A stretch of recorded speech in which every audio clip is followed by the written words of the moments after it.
all of us aspire to learn and grow and become a better version of ourselves every day, but don't necessarily know how to do it, how to get started, or how to know if we're making any progress. And that, my friends, is where our journals come in. Journaling is one of the best kept secrets to promoting self-growth. Whether you are writing and processing your thoughts and ideas to better understand who you are and who you want to become, or you are exploring your creativity and growing in your art or learning something new, or you're simply just using your journal as a way to track your progress toward your goals, a blank notebook is very fertile ground for growing into the best version of you. And in this video, I'm going to talk about some specific types of journaling that are especially good at helping you grow as a person. Before we jump in, if we haven't met, my name is Kelsey Lee, and welcome to My Abiding Journal, where we are all about helping you to explore your creativity and document your life. If you enjoy journaling content, you are in the right place, and I would love for you to join the Abiding fam by subscribing.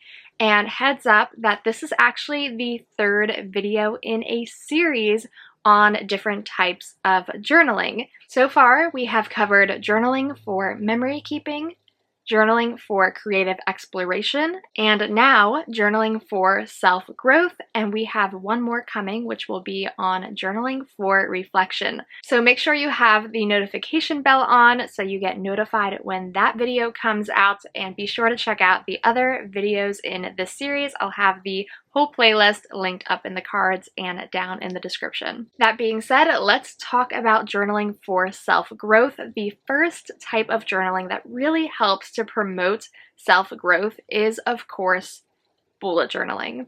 This one likely won't come as a surprise to many of you if you're already part of the journaling community, because bullet journaling really became huge over the last several years.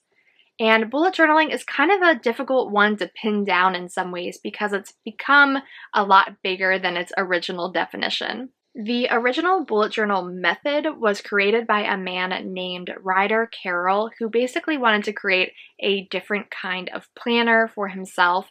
And in its most basic form, that's kind of what a bullet journal provides. It's a planner and a journal that had a little baby, and you get to be the master of what it looks like. Essentially, you take a blank notebook, typically dot grid is the preferred type of journal for bullet journaling, and you create your own planner and journal layouts to fit your needs. In its most basic form, that is a calendar and to-do lists with different symbols to indicate tasks and events and ideas, to basically get a better handle on your day-to-day activities and life. And then these more planner-like spreads tend to be interrupted by other spreads that are typically called bullet journal collections, which can be anything ranging from a reading list to class notes to your bucket list for the summer or your goals for the new year. Literally anything goes when it comes to bullet journaling because you are building it as you go to fit your needs. That's the ultimate idea. And then the way that you keep all of these various planner pages and notes and collections and ideas that are scattered throughout this journal as you go is by having an index at the beginning where you write down what goes on every page. So you might have page 1 as my New Year resolutions, page 2 is my January calendar layout, 3 is class notes, 4 is a recipe, and 5 is a habit tracker for the month, and on until you fill the entire journal. So you can think of it like a design your own planner, design your own journal as you go with as many add-on sections as you want. Gratitude logs, habit trackers, bucket lists, brainstorming, books you want to read, movies you watched, a log of how you felt emotionally or physically throughout the month, daily memory keeping pages.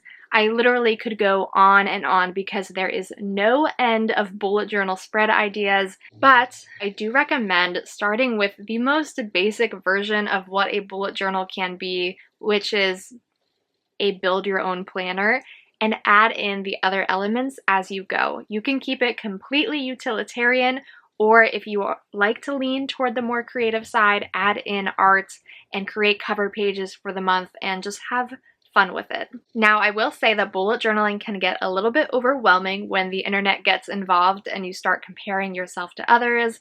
And like all things, it can run the risk of becoming a little bit performative, where you're more focused on creating beautiful spreads than actually using those spreads to help you accomplish the things you want in your life. I do believe that in its purest form, a bullet journal is one of the best types of journaling to promote self-growth. If you are actively using your calendars and to-do lists, your habit trackers, your reading logs, and anything else that you personally choose to put in it to help you achieve your goals, track your interests, develop new habits, and learn new skills, I really do believe that a bullet journal is one of the best tools to promote self-growth. And I actually used to talk about bullet journaling a lot on my channel back when I was really active in that community, but I actually personally felt myself becoming a little bit more performative with it rather than actually using it in ways that helped me grow as a person. And so I sort of stepped away from creating those videos, but I still do use the bullet journal method in my planning, and I use many of the types of spreads in my personal journal. But if you do want to learn more about bullet journaling, definitely check out some of my older videos. The next type of journaling may be one that you have not heard of before, and that is a future self journal. Future self journaling is a practice in which you journal about how you would like to be in the future. Most of us are pretty familiar with journaling about the past and memory keeping, or journaling about our present and how we currently feel, but we may not think about making an active effort to journal about who we want to become. We all have those hang-ups, those bad habits we can't seem to overcome, or goals we can't seem to motivate ourselves to actually make progress towards. And the idea of future self journaling is to show up for yourself every single day and really confront the truth of why you can't seem to get those things done. Why can't you seem to kick those habits? Why can't you become the person you want to be? Now, before confronting those truths and really taking a hard look at yourself and where you are currently and where you want to be and what are the differences between those two things, I do think it's helpful to take a step back and first reflect on all you have already become, because you've already done a lot of growing, and that is worth acknowledging. So to start a future self journal, consider making a reverse bucket list where you essentially write down everything in your life that you are grateful for already having accomplished, and include in there too some traits that you actually really admire about yourself. It's important to start from that point of positivity before starting to look toward the future and the things you want to change.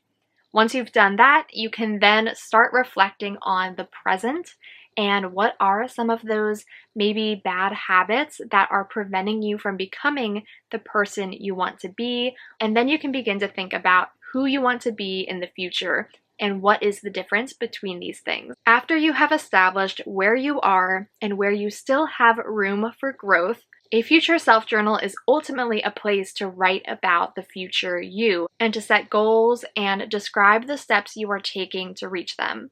You want to describe where you want to be in a few days, years, or months, and really strategize about how you will make your future self a reality. And as you start exploring these ideas in your journal, I do want to say that self-growth only works if you're monitoring your progress along the way and making adjustments as needed to get where you want to be. In other words, this is not about writing down what you want and the universe will magically manifest it for you. Rather, it's a reflective journey that over time, by doing the mental work and healing required in your journal, helps you to ultimately become the type of person who takes the necessary actions to achieve their goals. Essentially, through the act of journaling, you can learn and practice new beliefs that consciously support your goals and desires. and then decide what small, actionable steps you're going to take toward your future every day. And studies have shown that when you write down your future goals and visions for yourself, inform those connections and ways of thinking in your brain, yes, through just the mere practice of journaling, you actually become more likely to achieve them. And that, of course, promotes self-growth. The next type of journaling is one that doesn't require too much explanation, and that is a reading journal. This, of course, is really popular right now. It's like everybody just discovered the love of reading again, which I'm on board with. I've always loved to read. But what I love about a reading journal is that it really encourages you to read voraciously, to continue reading new books that you can incorporate in your journal. And I would argue encourages you to read more broadly than maybe you would if you weren't tracking your reading. A reading journal can be a place where you write book reviews and your favorite quotes from the books that you are reading. It can be a place where you are tracking your reading stats for the month or the entire year, the number of books you read, the pages, the genres, the types of authors, and ultimately by the end identify some of your favorites and make it an easy reference to recommend books to others. What I love about it is that it helps you to reflect on your reading journey and determine patterns to make it easier for you to decide what you want to read next. Maybe you realize through looking through your reading journal that you've really been enjoying adventure stories, and so when you head to the bookstore, that's the type of story you look for next. Or as you're looking at your stats, maybe you realize that you've been reading a lot of fiction and want to pick up a nonfiction book next to learn something new. In any case, reading is by far one of the best ways to broaden our worldviews, to broaden our minds, and to simply grow as a person. And when we track our reading in our journals, it only encourages us to do that all the more. Sort of similar to a reading journal is the next on our list, which is a note-taking journal or just a learning journal. I don't really have a better thing to call this, but essentially remember back in the day in school when you brought a notebook to every single class and took copious notes about what you were learning so that you could retain it and study for the test a little bit better? Imagine if we brought that into our day-to-day life and made lifelong learning a thing. Except this time, we get to control what we learn. You get to be the master of the syllabus. Self-learning definitely requires a lot of discipline and motivation, but I really believe it's so important to our quality of life and happiness, and it's only natural that if we're going to learn new things, that we use study tactics that will help us learn it, like taking notes and journaling about it. So whether you are currently trying to learn a new language or there's a topic that has really piqued your interest, maybe that's deforestation or the human body, or you realize there's a topic from history that just happened to be a gap in your education that you never really delved into in school, this is a great opportunity to learn about that thing and broaden your education. You also can use your note-taking journal as a place where you take notes on a new skill that you're developing. Maybe you are learning how to bake and you want to write down some of the ratios that work best together and what ingredients go really well together. Or you're learning how to crochet and you want to write down the steps of a new pattern that you are learning.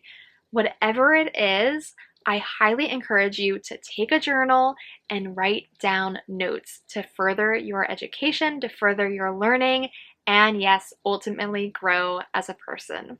And here we are at the last type of journaling for self-growth that I want to share with you today, and that is a faith journal. As a woman of faith, one of the best ways that I can grow as a person is to develop spiritually and become closer to God. And a faith journal can be a really incredible tool to develop our relationship with God, to understand His Word better, and to just practice those rhythms of grace that are going to help us grow every day in our faith walk. A faith journal can include a place for your sermon notes and Bible study notes. It can be a place where you write down memory verses.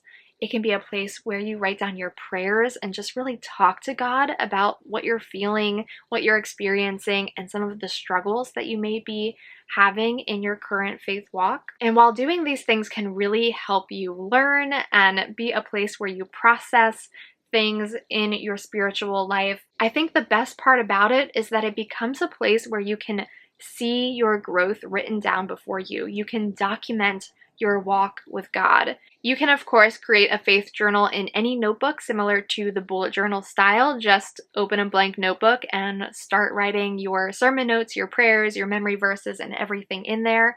Or you can take a more guided approach by buying a pre-made faith journal. My personal favorite is one that kind of is in between those two things, and it's called a growth book, which is actually extremely fitting for this video. And it's created by this woman named Bree, who founded a company called Growth Roots Company. Growth Roots Co. creates these beautiful cloth-bound journals that offer you some guidance by having a specific place for you to write down your prayers or your memory verses, but then have lots of just plain dotted pages where you can use that space to do whatever you want that will help you best grow in your walk with God. I love the quality of these journals, I love the heart behind these journals, and I would highly recommend them to you if you are interested in starting a faith journal. Alright fam, that is everything I have for you in today's video, but very soon I will be coming at you with more types of journaling specifically for reflection. And I could have very easily stuck those types of journaling into this video because ultimately, I do think that the art of reflection is also one of the best ways to grow. So if you're just looking for more ideas to promote self-growth, you will want to check out the journaling for reflection video coming soon. So make sure that you are subscribed and have the notification bell on. Join the Abiding fam if you enjoyed this, and please do give it a big thumbs up, and let me know down in the comments all of the ways that you like to use your journal to grow as a person. Are there types of journaling that I may have missed in this video? Comment them down below, and I will look forward to seeing you all in my next one. Until then, keep exploring your abiding creativity and document a life abiding in faith, hope, and love.